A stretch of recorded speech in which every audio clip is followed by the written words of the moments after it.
Hello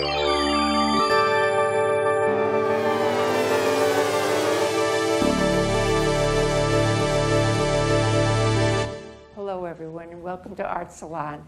I'm Ellie Shore, and I've been organizing art salons for almost 7 years now. I keep adding another year, and it keeps amazing me. This started as a kind of a crazy idea and has just grown. And it has been a wonderful experience for me, for the artists, for the audiences, in just all kinds of ways. What I do with art salons is I'm looking for people from throughout South Florida who I see as really influential, often educators, award-winning artists, people that I'm seeing in museums and in galleries throughout South Florida, who I think are really influential and innovative in the kinds of work that they do, and who have a really good way of talking about what they're doing. And those are people that I invite to Art Salon. My guest tonight is Jeanne Jaffe, who is here in South Florida for only about a year. She moved here from Pennsylvania, from Philadelphia, where she was a professor at the University of the Arts. And she's just retired and come here, and I met her through Art Salon because she had taken a residency with the artist who was speaking a year ago, and they had met at this residency in Japan. And so here she is. Jeanne is a multi-sensory installation artist. She uses sculpture, she uses video, sound, stop motion animation, whatever materials she feels will help to tell a story. Her interests are in anthropology, in mythology, and in psychology. And she puts them together in ways that are just fascinating. She has shown her work throughout the United States, Europe, and Asia. She has been written about in Art in America and in the New York Times. She's got a whole lot of work to show us, information, ideas, experiences. It's my pleasure to welcome Jeanne Jaffe.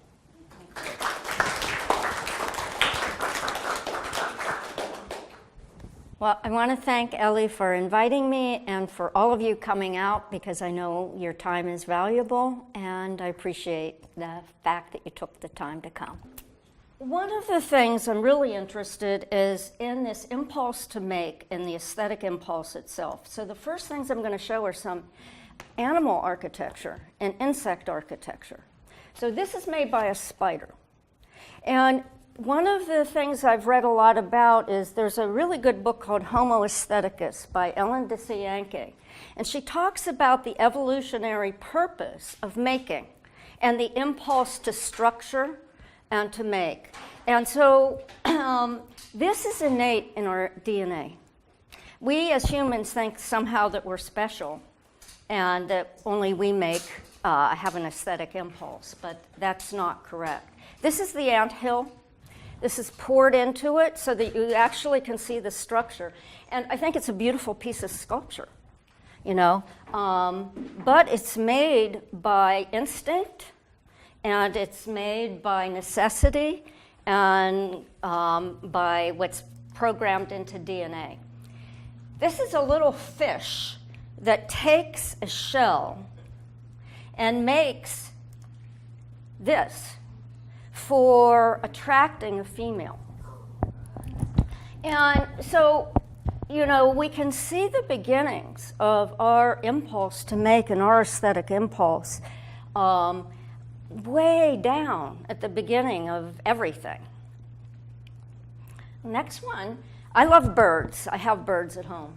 And this is a bowerbird. And what bowerbirds do is they make a nest to attract the female. They collect all of the most beautiful objects they can find for a dancing floor. And then the female comes and picks out the one she likes the best, the nicest house, basically. So again, they use aesthetics.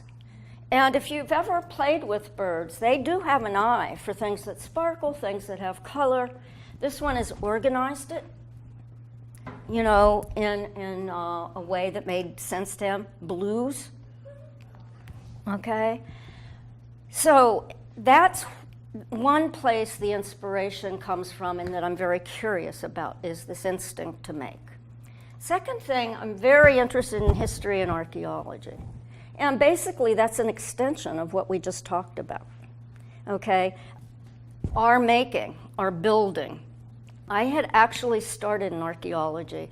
I went to Israel when I was 17. I was going to immigrate, and I went to high school there so that I could learn Hebrew well enough to go and continue to study at the university. I decided to come home.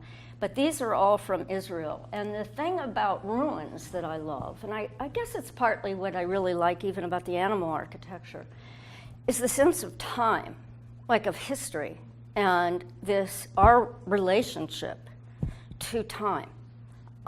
When you go through these archaeological sites, it's incredible because I really do feel like I'm touching and in the same room that people that 2,000 years ago lived and worked, so that the connection between that is very strong. This is Masada. It's also in Israel. Incredible building feats. This is an aqueduct for water. And then the third thing that I'm really interested in, and all of these things come together in my work, is language and symbolic systems of meaning. To me, that's pretty incredible that human beings have developed that so that we take what is here and make an equivalent for it. And so language is one of the first ways of doing that, of creating a symbol for something that's spoken. So you take a sensate thing and turn it into a visual symbol.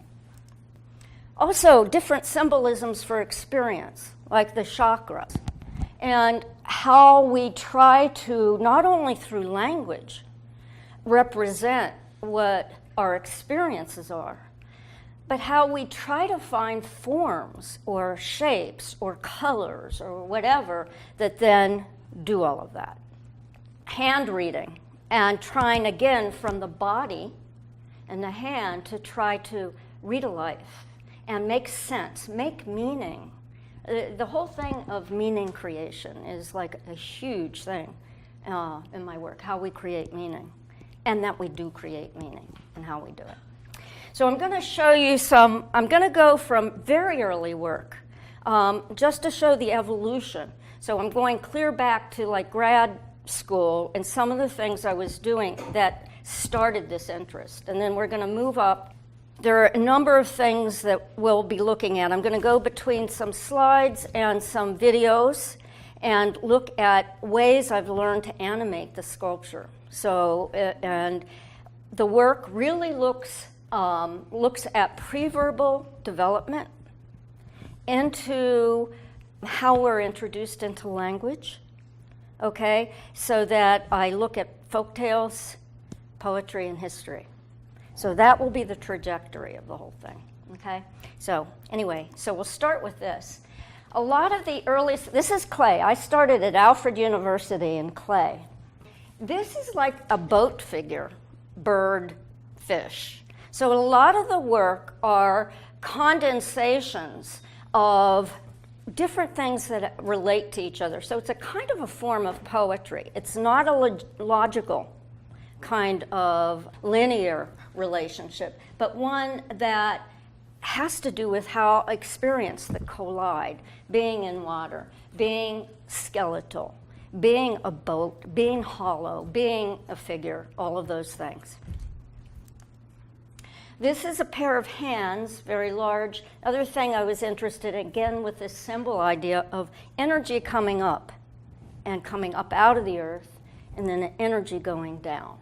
And that whole thing of opposites. So that's what this one's about. The other, this is a figure, but it's a figure through symbols. So it's really anima mundi, which is the spirit of the universe, how everything's really connected. In other words, that things are related very clearly to each other and symbolically a bit. So if you look, there are the eyes and the hair, but it's also snail shells. Brain, gut, feet, the feet of the figure, birds, heart, hands that become the wings. So, and it's one that's on the floor. So you walk around it. And as you walk around it, what the things mean change. And that's the other thing you're going to see through this work a lot, changing meaning. So that we're constantly kind of reassessing what things mean. And I think that's a really interesting thing. So here are the eyes that are also like snail shells. Then I'm making huge jumps here, okay, because I'm condensing it. I was hit by a car as a pedestrian, and I lived on a 4th floor walk-up in New York, and I could no longer work in clay. So I had to find something lightweight that I could work in and shift my whole practice. So I started working in paper because it was lightweight, and you'll see in a minute I could work large and still lift it and not. So these are drawings, paper stencil drawings basically. And the thing I was focusing on these was the idea of Jung and the idea of shadow. So again, I was very, very interested in psychology. This is another one of the double. And here is another one of, again, self and shadow and multiple. So it's multiplicity of psyche, personality. It's also the shadow that we cast. And in Jung's idea of the shadow, I feel it's really important for our culture right now, is it's all the things that are not acknowledged. And so they go deep and go hidden. And so he was saying that one of the things, the task of each person is actually to learn to deal with their own shadow, because if you don't, you project it out. And so you project all that which is you won't own, you project it out and project it onto others. So all of this becomes about shadow. So psychology is ultimately mythology, the studies of the stories of the soul. So psychology and mythology are very, very, very connected, and one reason I've been interested in both. James Hillman, by the way, if you haven't read James Hillman, he is amazing, and just look up any of his books. He's really good. So these are paper figures. This is Narcissus. So he's looking into his own shadow, but there's nothing there. There's a hollow. So he's hollowed out from that activity of narcissism. This is a gardener series where you aren't sure if the figure is being grown from the ground or is planting something. So this issue that goes back to those hands where you have things happening both ways and you're not sure if something's being destroyed or grown or what, runs through my work. This is Daphne, who is turned into a tree when Apollo is chasing her. And again, it's this issue of the double and the shadow. So these are all made out of paper. And again, I started doing that because of being able to move things. The underlying primary psychic reality is so inconceivably complex that it can be grasped only at the farthest reach of intuition, and then but very dimly. This is why we need symbols. In other words, symbols function because language can't contain the complexity of our experience and even our emotions. I mean, I'm not even going to go into all of that because the complexity of even one emotion, it's usually a combination of numbers of them. So that kind of complexity symbols really help with. So I started taking these symbols and just making totems out of them, basically. These are the three muses. These are like the inspiration for sound, voice, inspiration for making, and then the inspiration of kind of the nervous system for thinking, and also, again, this idea of what's above and what's below reflecting each other. Then I started taking the pieces apart and starting to kind of compose it as poetry. So what I wanted to do is start telling stories or poems with words. So each of these becomes a word. And it's for the viewer to make the associations and put this together for themselves in terms of what it means to them. So it's kind of, it's like a little haiku poem or something.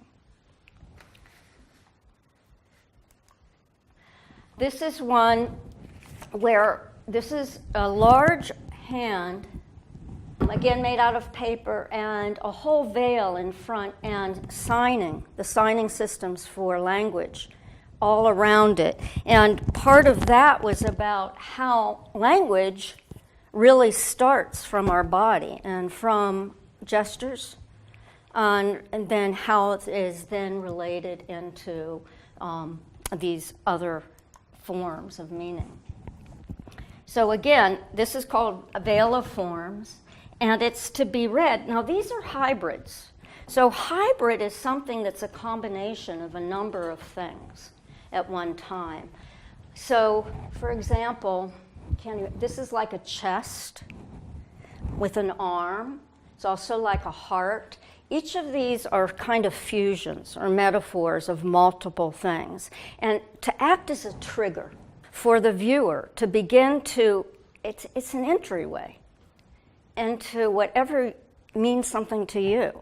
It's not so much that I'm saying a particular thing, it is I want triggers so that other people can go places they may want to go. This is a close-up of some of these, again, some of these hybrid forms. And this is an installation called Pre-Verbal Objects. Now, what I was really interested with this is how, before language, we make sense of the world. So these things are fusions. Again, if that's a big, like, pacifier head.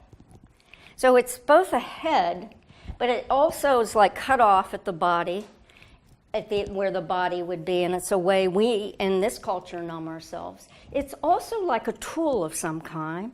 And so I think when we're first investigating the world, we kind of take our own body and our own experience and fuse it with other things that we see around us to try to make sense. So this one also deals with issues of scale.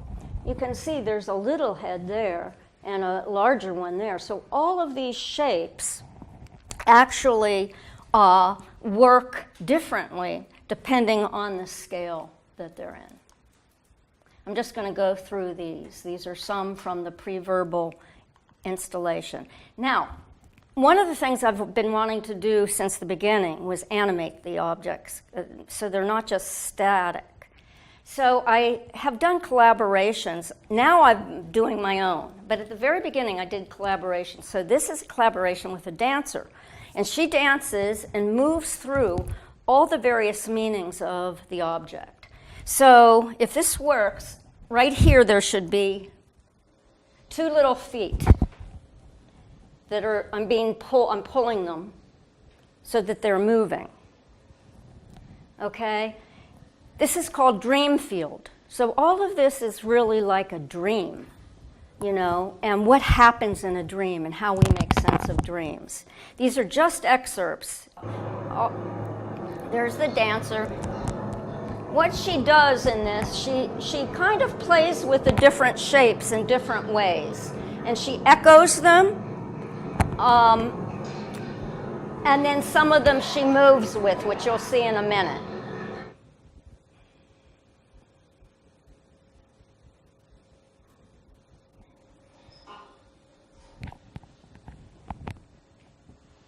So again, you know, this is like a caress, but it shifts as she plays with it.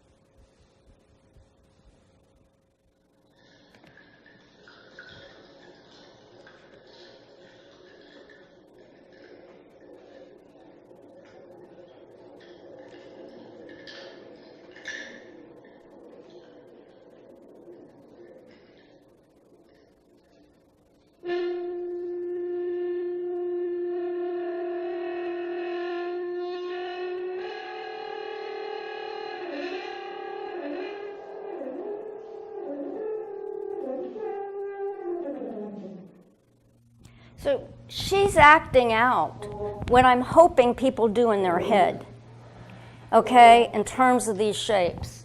But here she's acting, and that's me in the background, so we're trying, that's her in the foreground with the figure.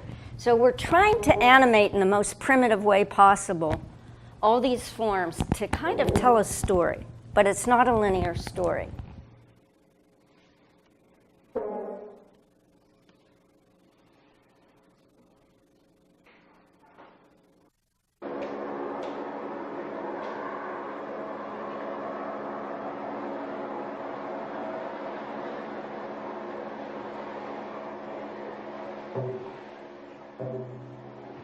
This is going to turn into a family, you'll see in a minute, in Ellis Island.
These are just some more, again, of installations. This is called Remains of the Day. So it's really about what's left at the end of an experience. It's a torso that's also very much like a ram's head, tears or raindrops, and feet that are embedded in culture. Those are brick. Jeanne, is this also works of paper? This is resin, but the feet are paper. Okay, thank you for asking. These are paper still, and then I'm going to be moving into bronze. So that's that pacifier head. I started then turning them into figures later. This is a figure where the eyes are like hands that are reaching out, but there's no mouth, so he can't speak.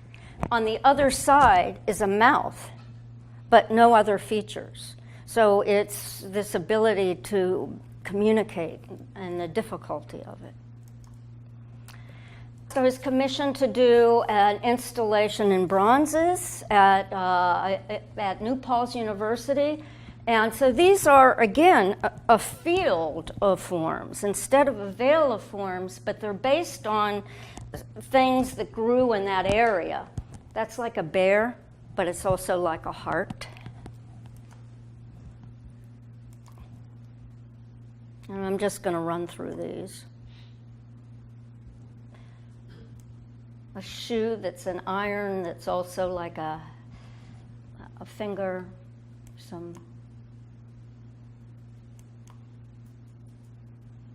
a torso, also like an eardrum. I mean, it has multiple things that are readable in it. There were about 20 of them. And then I also took the same shapes and turned them into a book. So this is a book called Before I Wake. And it's really about children's phrases from children's experience. And it's all about loss. So Before I Wake is from the Lord's Prayer, if I should die before I wake. And they're prints all held within those two hands. And within there is, I pledge allegiance. And when you open it, it's that same shape that I've worked with before. This is when the bow breaks. It opens to a different kind of shape. Spilt milk from Don't Cry Over Spilt Milk. My Soul to Take. And that's also from the Lord's Prayer. And then Ashes, Ashes, We All Fall Down, from Ring Around the Rosie, and it's about death. So another way of animating these forms was through video.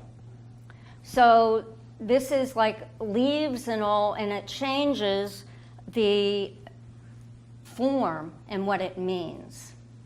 You'll see in a minute, it becomes like a big hole in its back that you can look inside the body. It's like a crouching figure.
Okay, this is again the kind of figure that I was talking about when I started putting some of these forms together. These were all forms from the Veil of Forms, and then putting them together created actual kinds of personages.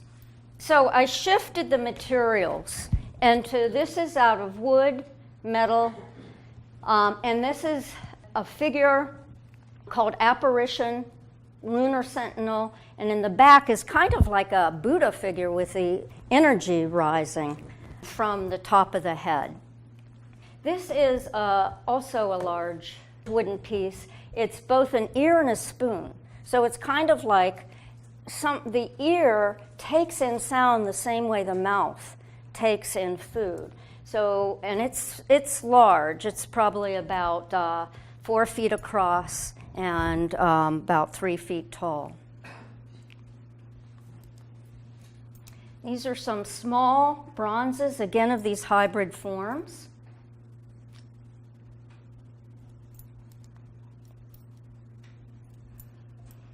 And then they were made into larger forms.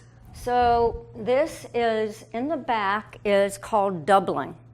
And that's a figure. In the base, you look into it and you see it quadrupled. So it's kind of an idea about narcissism and doubling and self-reflection. So that gives you an idea of what you can see in the base of it. And you can begin to see the relationship of the earlier work I showed you and then some of this later work. So that's when you're looking down into it, and that's what you see when you look down in. This one is, you're not sure if the little one is birthing out of there or this is the trail leading up to this larger form, but it's you're not sure what's begetting what. That same idea of what I had talked about earlier. Now, I wanted to start animating these. So I started working in animating them online.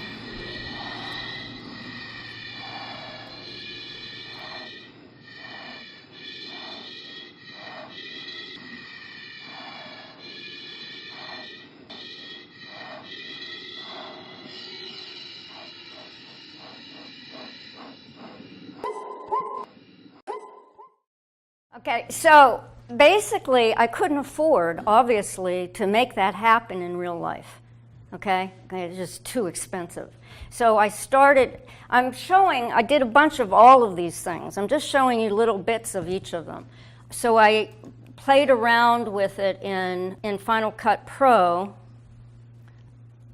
This next one is based on Madame Butterfly. And so it really is like what happened to Japan. You'll see what we did to Japan.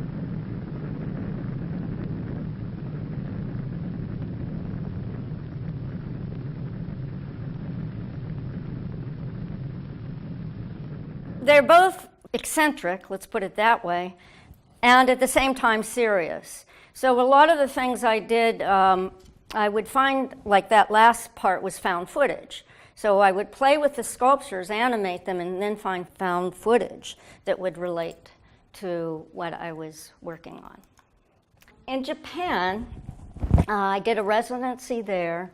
I worked with the idea of the hairstyles there, but in a pop sensibility, kind of an American pop. So this is one of the hairstyles, and the way you read a person there was through how they wore their hair. And you knew whether they were married or what was going on.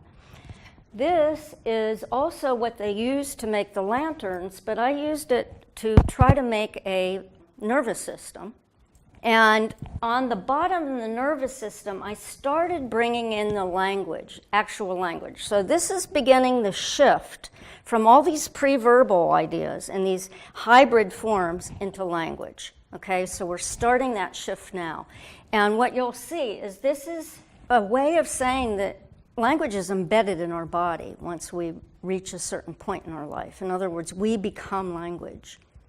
And this is a quote from T.S. Eliot's Four Quartets. And it says, "I said to my soul, be still." And so it's at the end of each of the veins of each of those pieces. These are a couple other little ones I'm just going to go through. And then I started looking into fairy tales. So this is Little Red Riding Hood as a crime scene. But what I'm doing here is I reversed it. So normally our idea, or let's say the 19th century idea of danger was nature. And so what I did is made Little Red Riding Hood huge. Those are as tall as I am, those legs. And then the wolf becomes the victim on the bottom of the cage. And then as you walk through the woods, there's also another section of the basket of goodies that she was bringing to her grandmother. But as you walk through the woods, the text comes up and it says, what big eyes you have, what big teeth you have. And each one looks like a plant, but as you move through it, you can read it, and it's really about human greed. So it's really about the text becomes the wolf talking to Little Red Riding Hood. So it's a reversal at this point of who's the danger, you know. So I like re-examining fairy tales, poetry, history, those kind of things to rethink what it really can mean in a contemporary vein. So here you can see, and off to the other side is what big teeth you have. So there's the wolf on his back. And so the cape becomes like a river of blood. This one was based on Snow White, and I was really, in the end, what I was doing at this point was looking at the 7 deadly sins through fairy tales. So greed was one. This one's about vanity and envy, because if you think of Snow White, the mother wants to kill Snow White because Snow White's more beautiful than she is. So she sends a hunter to go into the woods and kill her daughter. The hunter takes a wild boar and brings back the heart of the wild boar. So the mother thinks that the daughter is dead, until later she finds she isn't and tries to kill her again. And then what I also did in this one, there's the boar. Did you make that? Yeah, I made everything. Resin, that's resin. Then I made, you walked through the woods, and all through the woods were these knots in the trees, but in the knots there were mirrors. So as you walked through the trees, you saw yourself reflected. So it was really about this issue of vanity in our culture and our emphasis on image and all of that. So now you could also see the rest of the, it would reflect everything that was around it. And matter of fact, at times it would disappear. So there's the boar being reflected in that house. So this whole issue of reflection and that the distortion that happens through reflection and through concern about image and concern about vanity, what a distortion that occurs. This was inside the form. You could get inside the house and look up, and you just would see yourself reflected all through there. And that's another version of that. This is an installation on T.S. Eliot's Four Quartets, and it was in 3 different rooms. So the first room was a supplicant, where you're kind of beginning to prepare to enter. The poem is about everything you have to let go of. And I have it written up here a little later. So the first room was the supplicant. Second room was a door, and it had a quote from him about the door that you never entered. It also had a moon that was an animation. So this was the animated moon.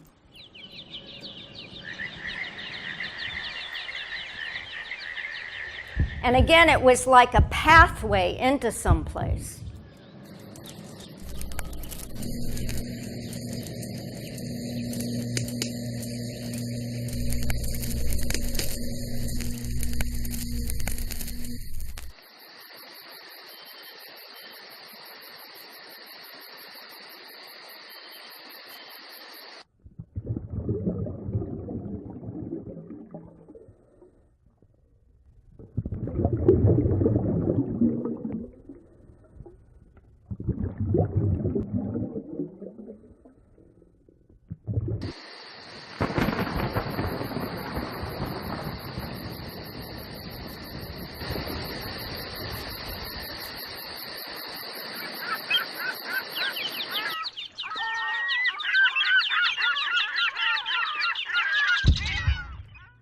The third room was the poem.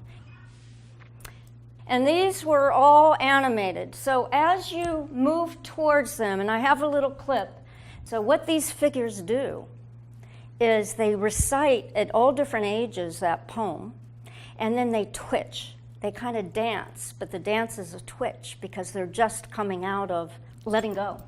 And then the other thing I did, just like those symbols I showed you at the beginning, the veil of symbols, now I've turned to text. So these are different parts of the poem, and I tried to fragment it so each person could think of what part they wanted to think about. Wait without, okay? Wait without hope. And, or I said to my soul. And then you could go through and walk through this and kind of read different parts of it and think about how you relate to it.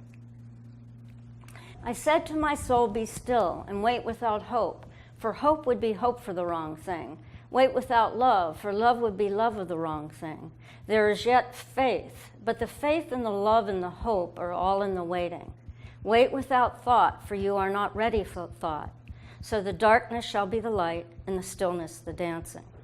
And I picked this poem because I read this poem to myself so many times when I needed inspiration or when I needed kind of like faith. So this really pulled me through a lot of different things at a lot of different times, and I really wanted to work with this poem. So this will give you a little idea of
So as you could see, you can walk through it and read different parts and hear different things. I'm just going to show a few prints also that came from that same series. And I'm thinking of making this into kind of a, it's about family really, and I'm thinking about making it into a, what do you call those novels that don't have words? Graphic novel. And I have other ones I want to work into it. So this is the graphic novel. Something I want to work on.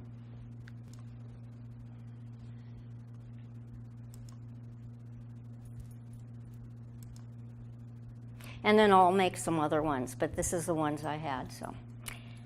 Okay, last piece I want to show is the one on history. So this is about Nikola Tesla.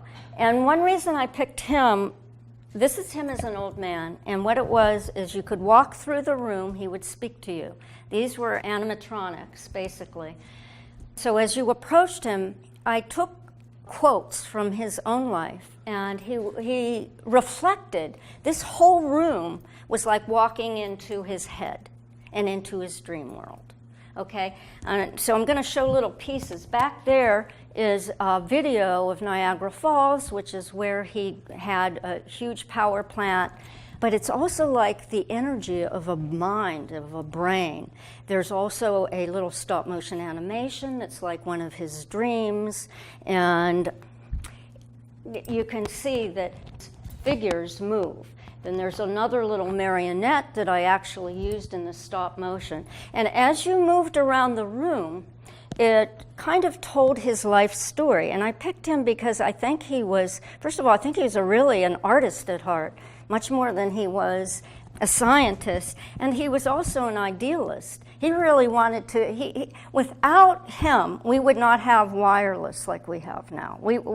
Matter of fact, he sued Marconi because Marconi took credit for the radio, and he actually had the patents.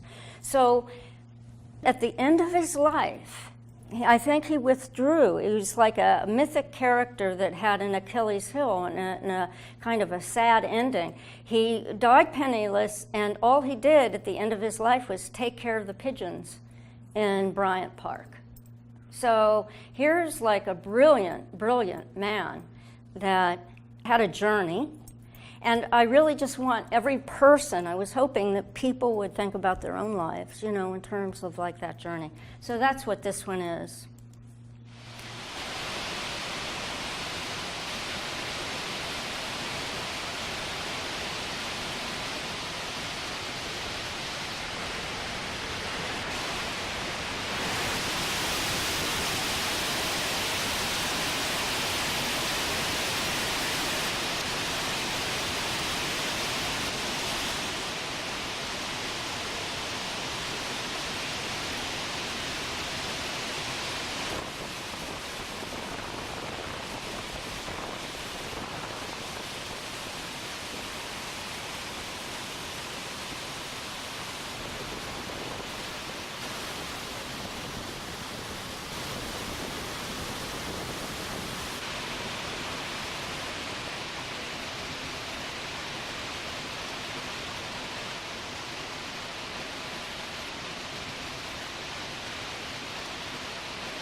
Okay, and that was on a loop, and so as you went through the room, that was your background sound. And then you came across these figures, and they would move. Now this is him as a young man, and there he is as an old man, and there's the dove that he actually devoted the end of his life to.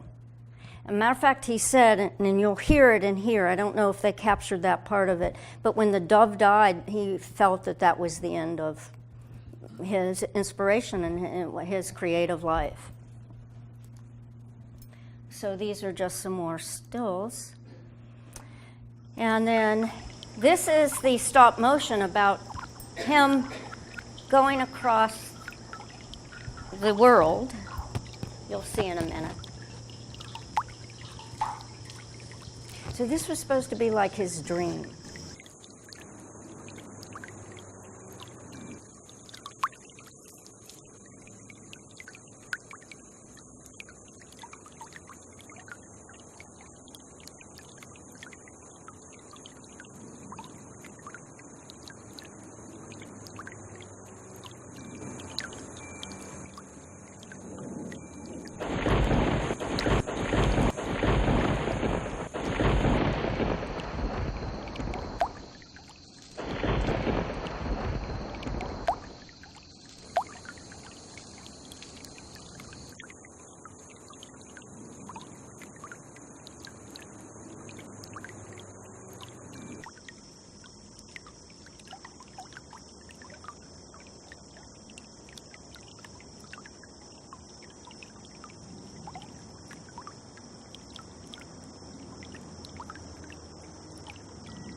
And then this was the entire thing.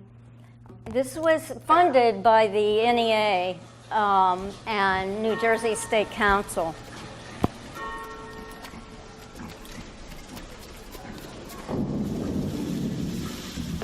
This planet, with all its appalling immensity, is to electric currents virtually no more than a small metal ball.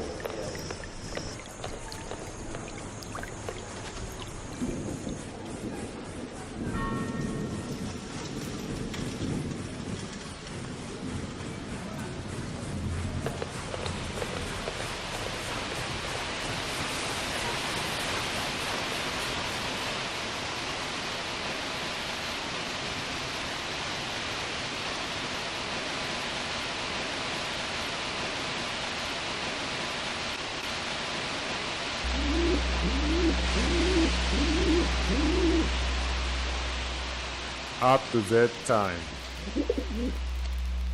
I knew with a certainty that I would complete my work. But when that pageant died, I knew my life's work was finished.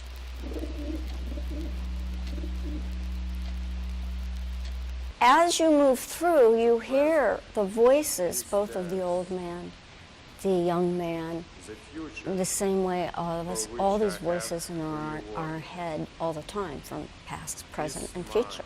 Like, what's going to happen? What has happened? This is more like a dreamscape of a life.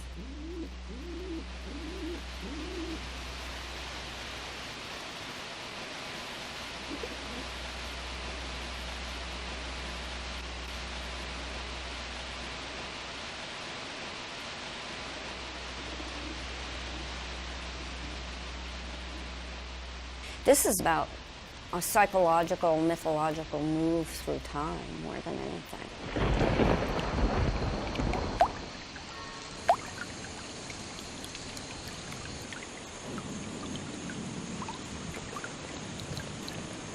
This planet, with all its appalling immensity, is to electric currents virtually no more than a small metal ball. But when that pageant died, I knew my life's work. We are held together like the stars in the firmament, with ties inseparable.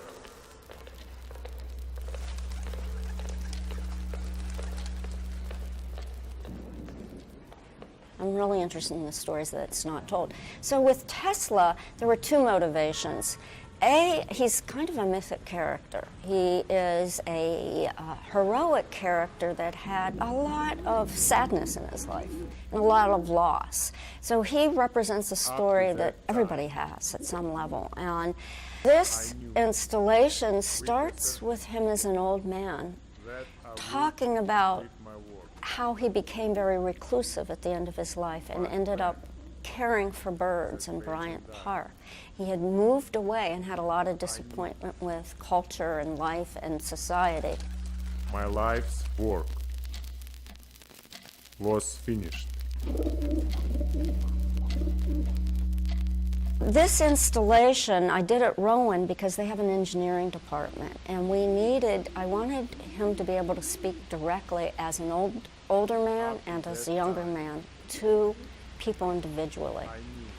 And I needed the engineering department to do the programming, the electronics, the mechanics for all that. We are held together like the stars in the firmament, with ties inseparable. He's offered so much, and we wouldn't live in this digital world that we live in. That's the other reason I chose him, without his contributions.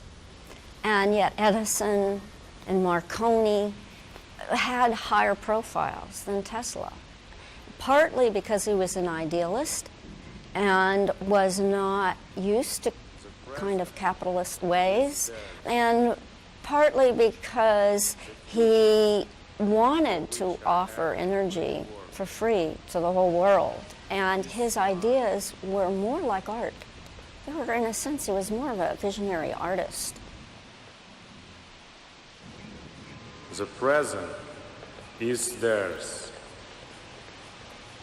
The future, for which I have really worked, is mine.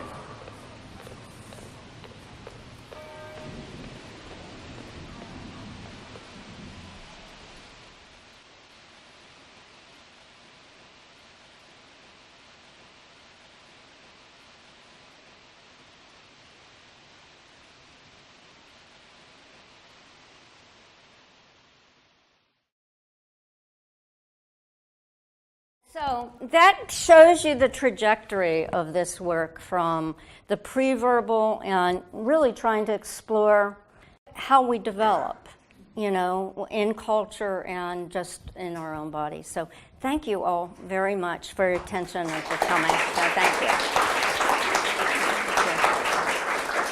you.